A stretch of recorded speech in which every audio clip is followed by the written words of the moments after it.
তো একজন আর্টিস্ট, একজন সেলিব্রিটি, আর আমি একজন সাধারণ মানুষ। আমি কিন্তু যখন এখানে মানুষ দেখে মনে হবে যে আমি বিগ সেলিব্রিটি, তা আমার জীবনটা খুব সাধারণ। কিন্তু আমি কিন্তু সুপার শপে ঘুরি, আমি কিন্তু মাঝে মধ্যে মাস্ক পরে রিক্সায় উঠি, না রিক্সায় ভুল বললাম, মানে হাঁটাহাঁটি করি। কিন্তু মানে আমি খুব সাধারণ একটা মানুষ, ঠিক আছে? তো আপনার এই প্রশ্নটা কাকে করছেন? সো ভাইয়ের জন্য আসলে এটা তো চমক না, এটা জীবনের একটা অংশ। এটা জীবনের একটা অংশ, আমার পার্সোনাল লাইফের খুবই ইম্পর্টেন্ট অংশ। কিন্তু যেহেতু আমি একজন সেলিব্রিটি তাহসান, মানুষ আমাকে সেই সম্মানটা দেয়, মানুষ আমার কাছে জানতে চায় আমার পার্সোনাল লাইফে কি হয়, এই আগ্রহটা আছে। আমি লুকিয়ে তো রাখবো না, যেহেতু আমি বিয়ে করেছি আমি সেটা জানাবো, জানানোর কথা ছিল, আমি জানিয়েছি এতটুকু। এর বাইরে আসলে সাধারণ তাহসান যে বিয়ে করেছে তার আর কিছু বলার নেই। ভাই এখন এই বিবাহের মুরতাজে অর্ডার করে জিতে নিন গাড়ি, বাইক, আইফোন সহ কোটি টাকার পুরস্কার। অর্ডার করতে ভিজিট করুন murtaj.com। বিয়ে করেছেন, বিয়ের পরে যে অনুভূতিটা একটু আমাদের সাথে শেয়ার করেন।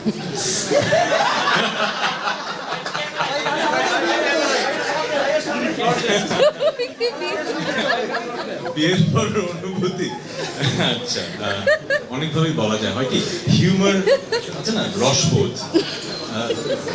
আমাদের দেশের হিউমারের অ্যাকসেপ্টেন্সের ক্যাপাসিটি কিন্তু এক এক রকম। যেমন সব অনেক দেশে কিন্তু স্ট্যান্ড আপ কমেডি ব্যাপারটা খুব বড়, আমাদের দেশে ইন্ডাস্ট্রিটা বড় না, কারণ আমাদের দেশের রসবোধটা একটু ডিফারেন্ট। আমরা সব কিছুতে রসবোধটা আনতে পারি না, আবার সবার কাছে ঠিকভাবে পৌঁছায় না। এই জন্য এই প্রশ্নের উত্তরটা যেভাবে দিলে আমার মজা লাগতো সেভাবে হয়তো আমি দিতে পারছি না। কারণ আমার যেটা মনে হয় যে আমরা একটু আমাদের জাতিগতভাবে একটু বেশি জাজমেন্টাল, সবকিছুতে চুলচেরা বিশ্লেষণ করি। আর আমরা যারা একটু পরিচিত হয়ে যাই, আমরা সবসময় মনে হয় একটা স্পটলাইটের নিচে জাজ হচ্ছি। এই জন্য হয়তো এই প্রশ্নের মানে যেরকম উত্তর মজা করে দিতে চাই দিতে পারছি না, বাট অনুভূতিটা খুবই অসাধারণ। It's a blessing. বিয়ের পর আসলে বিভিন্ন ধরনের মানে প্রশ্ন সামনে আসছে, এই বিষয়টা আপনি কি বলবেন? ওই যে বললাম, আমি একজন সাধারণ মানুষ হিসেবে আমি বিয়ে করেছি, আই এম ভেরি হ্যাপি। এবং সেলিব্রিটি হিসেবে কোটি মানুষের ভালোবাসা পাচ্ছি, শুভাকাঙ্ক্ষীদের উইশ পাচ্ছি, এটা নিয়ে আমি খুবই হ্যাপি। বাট আমরা এমন একটা দেশে বসবাস করি যেখানে আসলে সব দেশে নেগেটিভিটি থাকে, আমাদের দেশে একটু বেশি চর্চা হয় এবং কাটতির জন্য এই ব্যাপারটা হয়। সবাই সবার কাটতির কথাই চিন্তা করে, আমি তাদেরকে দোষ দেবো না। যে ইন্টারভিউ নিচ্ছে সেও কাটতির জন্য, যে ইন্টারভিউ দিচ্ছে সেও কাটতির জন্য। সো আমার কাজ হচ্ছে যে ওই যে বললাম, বছরের পর বছর গান করে যাওয়া, মানুষের মনের মাঝে জায়গা করে নেওয়া, তাদের সাথে বন্ধন। 18 কোটি মানুষের 18 কোটি মানুষই তো আমার শুভাকাঙ্ক্ষী নয়, তাই না? আমি এটা বুঝি, পৃথিবীতে এমন কোনো মানুষ তো নাই।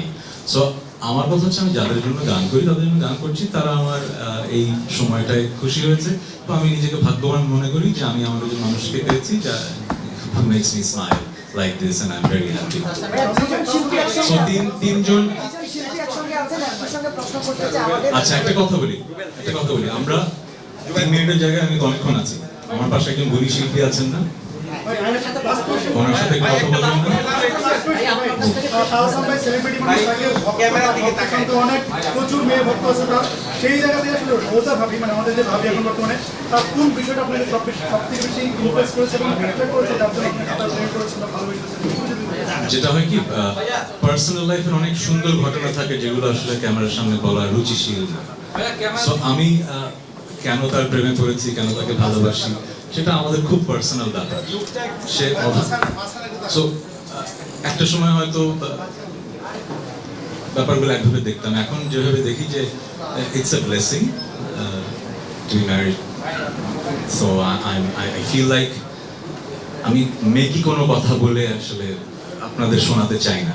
I feel like life is amazing because I've met this person.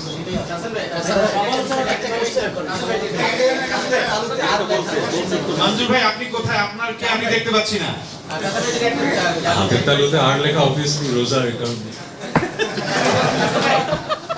একটা বিষয় আমরা দেখলাম যে আপনার একটা গান আছে চাঁদের আলো।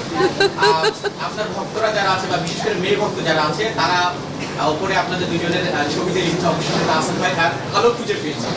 এই যে বিষয়টাকে কিভাবে দেখছেন এবং কিভাবে নিচ্ছেন ভক্তদের ভালোবাসা? ওই যে বললাম, সেলিব্রিটি তাহসান, আর্টিস্ট তাহসান আর সাধারণ মানুষ তাহসান। আমি পুরো ব্যাপারটাই আসলে একজন সাধারণ মানুষ সে তার জীবন সঙ্গী খুঁজে পেয়েছে, বিয়ে করেছে। এর বেশি আমি কথা বলে পুরোটা মানে এটা কিন্তু ন্যাশনাল ইস্যু আর বানাতে চাই না। আমার ভক্তদের জানানো দরকার ছিল, আমি বিয়ে করেছি, জানিয়েছি, এতটুকু।